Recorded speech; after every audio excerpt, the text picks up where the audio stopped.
యూట్యూబ్‌లో చాలామంది ఉన్నారు. వాళ్ళలో చాలామంది ప్రొఫెషనల్స్ ఉన్నారు. అండ్ జాబ్ చేసేవాళ్ళున్నారు. ఖాళీగా ఇంట్లో కూర్చొని ఇదే పని మీద చేసేవాళ్ళున్నారు. అన్ని రకాల వాళ్ళు దీంట్లో ఉన్నారు. ఒక్కొక్కళ్ళ టాలెంట్ ఒక్కొక్కళ్ళది. కొంతమందికి తొందరగా రీచ్ అవ్వచ్చు. కొంతమందికి లేట్‌గా రీచ్ అవ్వచ్చు. అలా అని చెప్పి ఇప్పుడు వచ్చిన చాలామందికి వచ్చాయి కదా!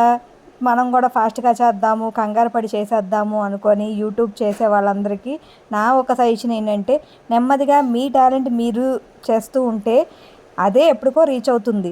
దీని మీదే కూర్చోవాలి అని లేదు కదా! ఇంకొందరుంటారు. అసలు మనకొచ్చిన కొంచెం ఉన్న సబ్స్క్రైబర్లకు కూడా అమ్మో! వచ్చేసారు వీటి మందే డబ్బులొచ్చేస్తున్నాయేమో అనుకునే వాళ్ళు ఇంకొంతమందున్నారు. చాలా వరకు ఇయన్నీ కూడా తప్పులండి. ఏదైనా సరే మన టాలెంట్ అది మన వస్తుంది రాంది అని సెకండరీ అది. ఏదైనా మనీ అనేది ఎప్పుడూ ఆలోచించకూడదండి. ఏదైనా మన టాలెంట్ ఉంది చేసుకుంటూ వెళ్ళిపోవడమే అనుకుంటే హ్యాపీగా చేసుకుంటూ ఉండండి. మీ టాలెంట్ ఎప్పటికో అప్పుడు ప్రూవ్ అవుతుంది. అది కంగారైతే పడకూడదు.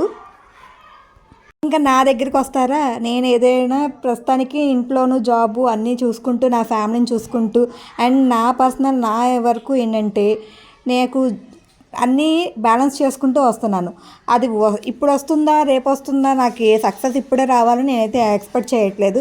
కానీ నా వరకు నా సబ్స్క్రైబర్లు చూసేవాళ్ళు ప్రతి ఒక్కళ్ళు కూడా నన్ను సపోర్ట్ చేస్తున్నందుకు చాలా థ్యాంక్స్ అండి. ఎందుకంటే ఇది ఫస్ట్ టైం నేను ఇలా ట్రై చేయడం అనేది.